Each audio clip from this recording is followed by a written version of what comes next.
Nah, kita akan coba latihan penerapan promise. Nah, jadi promise ini sudah banyak banget diadopsi atau dipakai oleh library gitu. Contoh library-nya adalah Axios. Axios ini juga pakai promise. Terus ada juga API native dari JavaScript. Itu ada fetch. Nah, fetch ini seperti yang aku jelasin sebelumnya. Fetch ini sebenarnya ajak gitu, dia penggantinya ajak. Nah, fetch ini digunakan untuk berinteraksi dengan API gitu, kayak mengambil data JSON gitu, ini bisa pakai fetch. Nah, bisa juga pakai Axios gitu. Nah, coba kita lanjut ini. Nah, ini ada tugas, bukan tugas, sorry, ini sebenarnya tugas sebelumnya kalau kalian masih ingat. Nah, fetch itu kayak gini. Fetch itu suatu fungsi bawaannya JavaScript untuk mengambil data. Nah, hasilnya itu kayak gini. Nah, ini tugas yang kemarin sebenarnya gitu. Nah, kita buat pakai fetch gitu, sama-sama ambil ajak. Nah, kalau kita pakai fetch itu kayak gini. Fetch terus kita panggil URL-nya itu. Nah, fetch ini sebenarnya ada opsi di sini. Nah, opsinya apa? Kalau kita buka punyanya Mozilla ya biasanya. Nah, seperti yang dikutip di MDN, Mozilla Developer. Nah, fetch itu mana ya, ada ini ya, fetch API.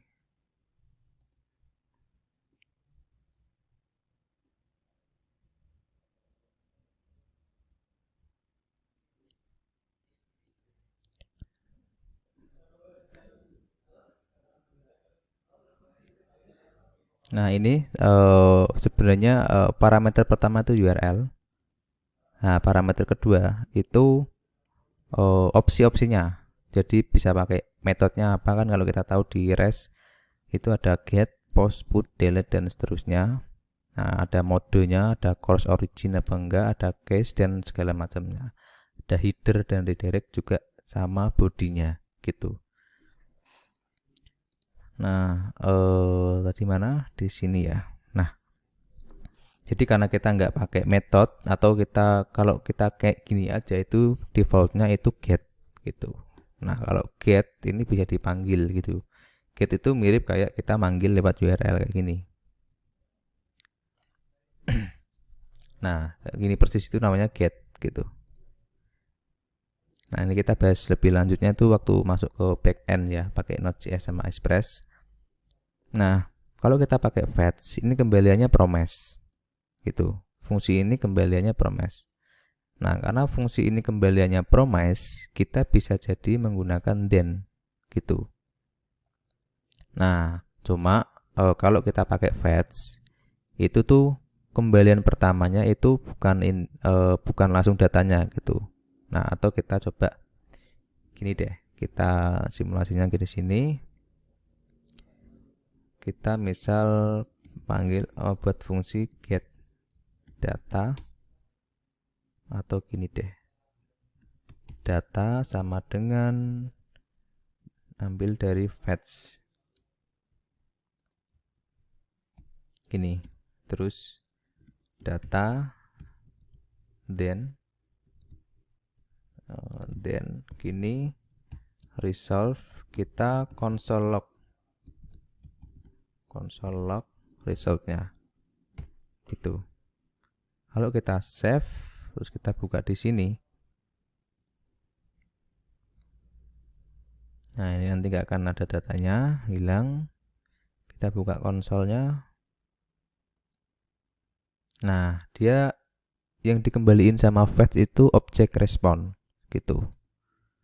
Nah, responnya itu banyak, ada header, ada keterangan dari respon lah, objek responnya gitu. Nah, kita juga belum bisa melihat datanya gitu. Datanya itu kalau nggak salah di body biasanya. Nah, ini body juga belum bisa kita lihat datanya. Nah, ini objek respon ini itu juga sebenarnya itu juga promise gitu. Nah, makanya kita bisa pakai chaining lah gitu. Kita chaining gini, atau kita bisa pakai kayak gini. Atau kita simpan ini, misal disimpan di dalam variabel gitu bisa. Nah, biar lebih cepat kita chaining aja kayak gini. Kita tambahin lagi then. Nah, resolve. Nah, resultnya itu kita tampilin dalam bentuk JSON aja. Nah, pakai objek ini, pakai fungsi, pakai metode JSON. Nah, ini bawaannya dari ini juga ya, fetch. Nah, kalau kita konsol titik log, nah dia akan ketangkep nanti. Nah, kalau kita refresh, nah ini sorry, ini kurang.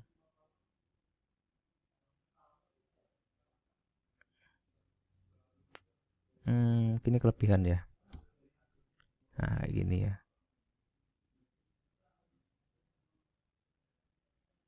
Nah, oke, coba kita refresh.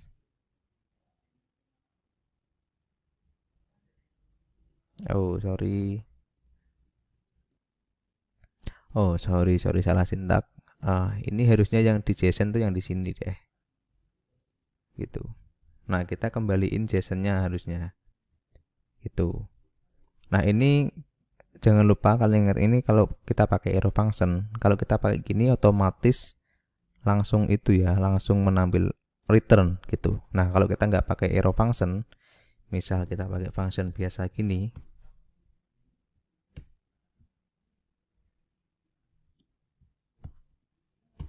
nah kayak gini, kita wajib return gitu, kita wajib return JSON-nya kayak gini. Ini yap, kayak gini. Nah, jadi kalau kita pakai arrow function kayak gini tuh sebenarnya nggak perlu di return gitu. Nah, kalau kita pakai function biasa kayak gini, kurung kurawal, itu wajib di return. Nah, kalau kita refresh, nah akan kembali kedapat datanya 10 tadi gitu. Nah, itu, nah habis itu kita bisa panggil di sini deh gitu. Nah, karena kita nggak mau return sebenarnya, nah kita bisa pakai kayak gini, fungsi biasa gini, kita pakai kurung kurawal. Nah, kalau udah baru ditampilin deh di sini.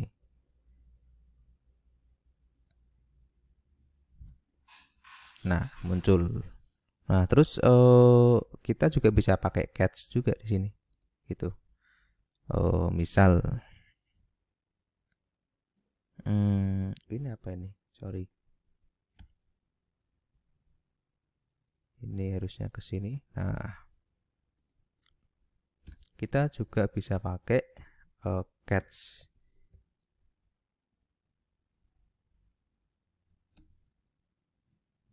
Catch gini. Oh, kalau kode pen tuh nggak ada autocomplete-nya ya. Nah, kita bisa ke error. Terus kita konsol juga errornya.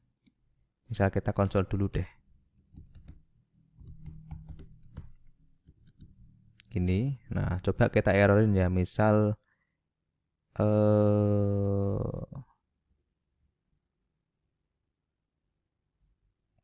ininya salah, kurang M gitu. Nah, coba kita lihat yang terjadi apa.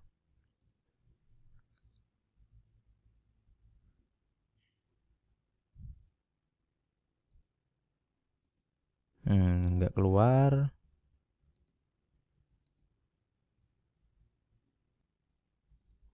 Oh, sorry, keluar. Nah, ini ada error.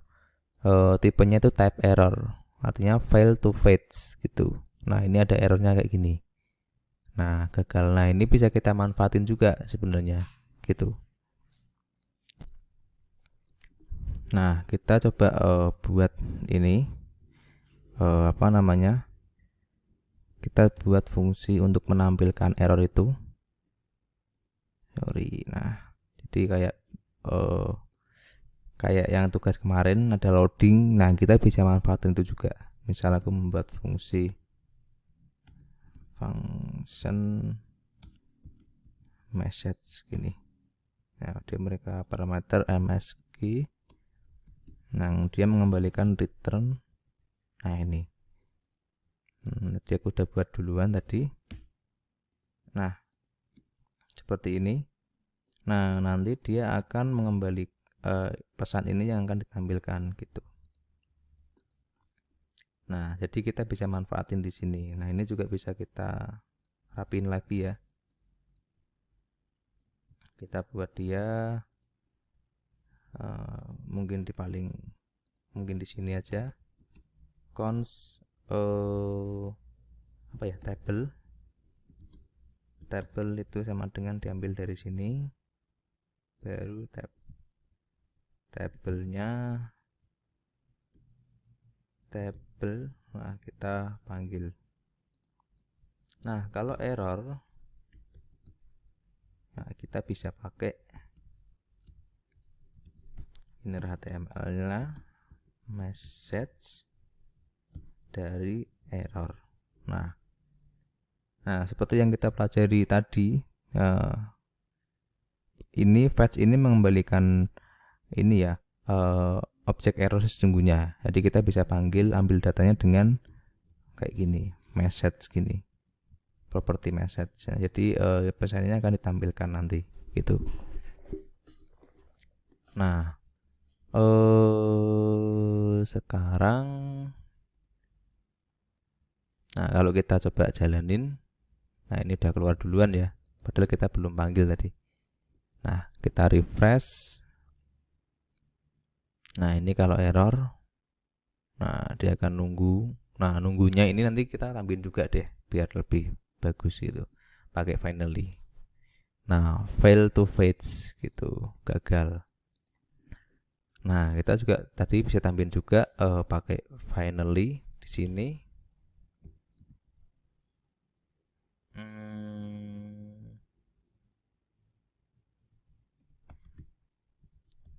Finally. Nah, ini pakainya arrow function juga.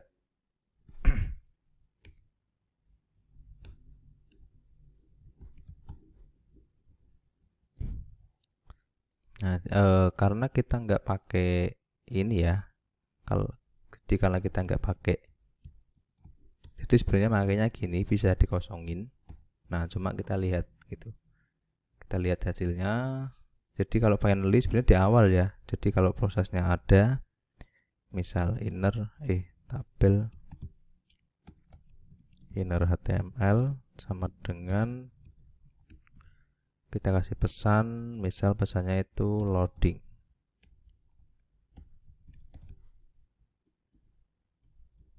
Nah, loading kayak gini. Nah, kalau kita refresh, loading,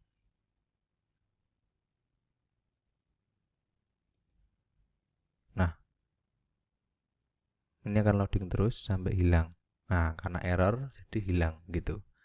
Nah, ini sebenarnya bukan cara yang tepat.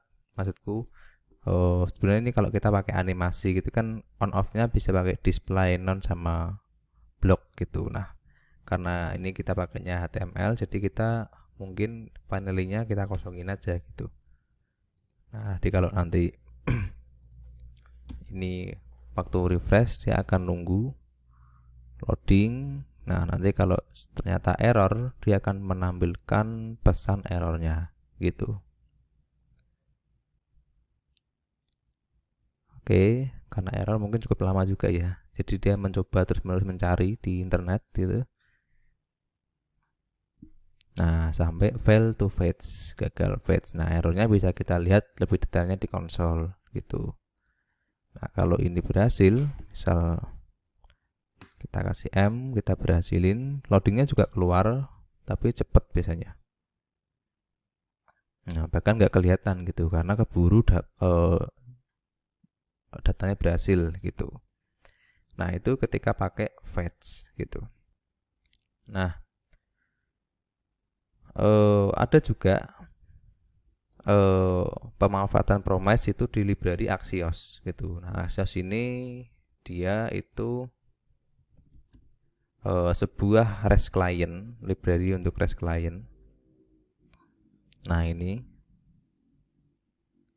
kan bisa kunjungin halamannya di GitHub.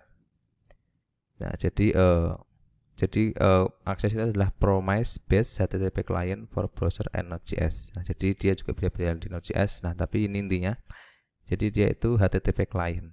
HTTP client itu apa? HTTP client itu untuk interaksi dengan API seperti get, post, put, delete gitu. Nah, dia itu berbasis promise gitu.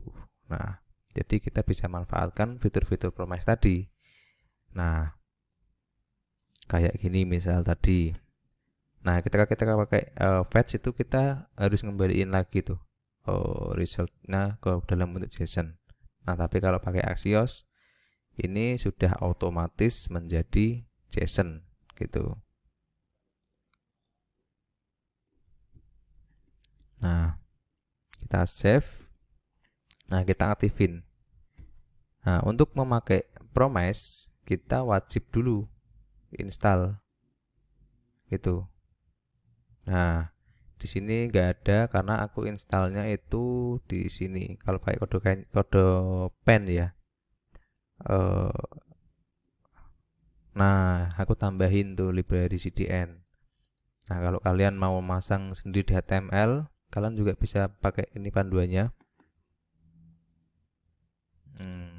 Sebenarnya dia dipakai di dalam pakainya itu pakai npm. Kalau install nanti pakai React itu juga pakai npm. Kita juga bahas itu nanti. Nah, kalau enggak pakai JS delivery atau CDN. Nah, kita sisipkan di script yang bawah gitu. Nah, karena aku pakainya kode pen, jadi aku sisipkan lewat sini gitu.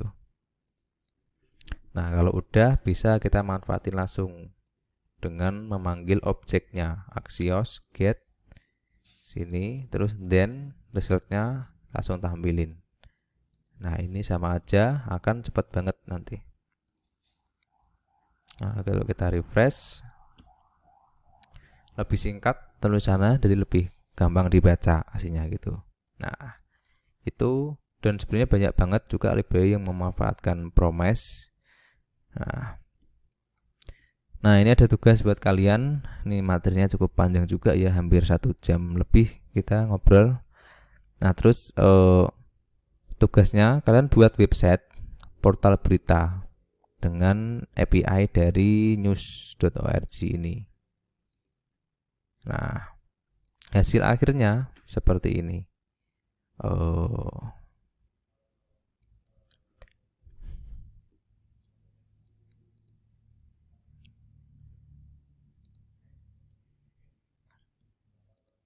Sebentar, hasilnya seperti ini. Nah, ini kalian bikin API, kalian daftar dulu.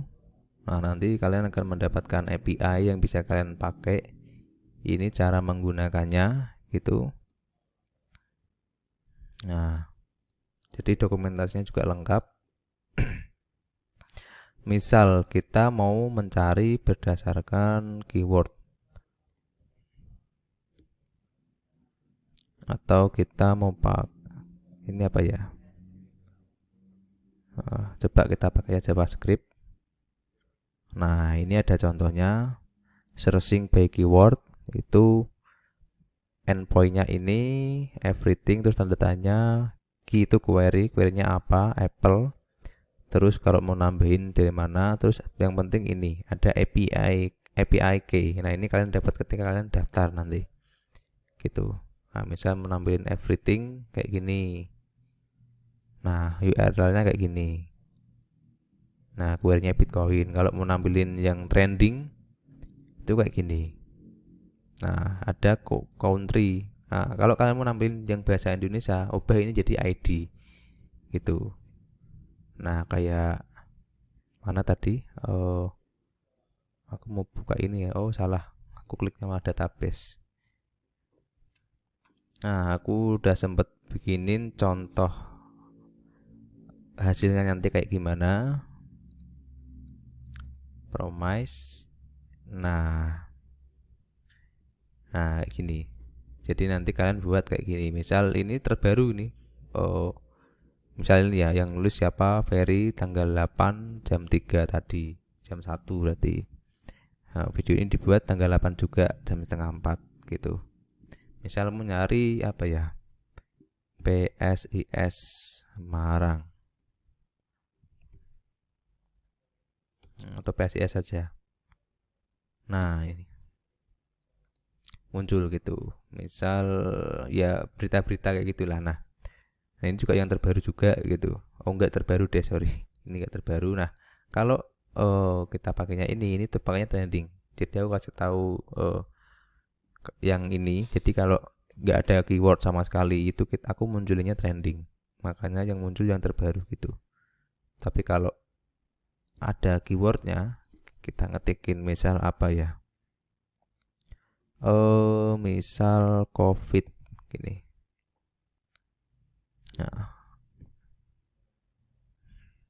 Nah, ini akan keluar pencarian berdasarkan apapun, jadi tanggalnya mungkin bisa beda gitu. Nah, ini aku buat dengan pakai Fetch, bukan nggak pakai Axios malahan. Nah, kalian juga bisa tambahin ini. Nah, tadi kalau kalian lihat itu, atau kalau aku refresh ya, kalian melihat tadi ada, nah ada ini, ada apa namanya tadi, loadingnya gitu. Kalian mau tambahin oke, kalau nggak mau tambahin juga nggak apa gitu. Yang penting fungsinya jalan. Nah, terus kalau misal nggak ketemu, aku tampilin juga konten tidak ditemukan. Nah, mirip kayak ini tadi ya, waktu kita belajar ini. Nah, seperti itu. Silakan dibuat. Nah, ini minimal ada fitur search-nya, ada fitur pencarian gitu, ada live search bahkan. Jadi ketika kita ngetik apapun nanti kalian tampilin, atau kalau enggak kalian juga boleh kok, misal COVID-19, sini ada tombol terus search klik nanti keluar COVID-nya gitu, nggak apa. Dan API ini itu batasannya itu sehari 100 request gitu. Nah, mungkin kalian waktu mau buat nyoba-nyoba itu jangan langsung pakai event yang on key up. Jadi ini modelnya aku pakai on key up ya. Nah, jadi ketika aku lepas tombol dia akan searching gitu. Nah, jadi manfaatkan semaksimal mungkin tadi, karena ini cuma sampai 100. Jadi jangan sampai kalian lama debugging terus requestnya habis, jadi kalian harus nunggu hari besok biar bisa gunain lagi gitu. Nah, terus kalian menggunakan Fetch atau Axios itu bebas. Nah, kalau aku tadi pakainya Fetch gitu.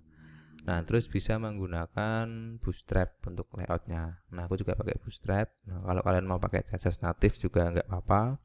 Mau pakai selain Bootstrap kayak Tailwind CSS itu juga boleh gitu.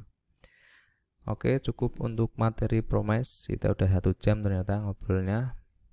Kalau ada yang bingung, karena ini cukup banyak ya, jadi kalian bisa tanyain ke mentor masing-masing nanti. Selamat mengerjakan.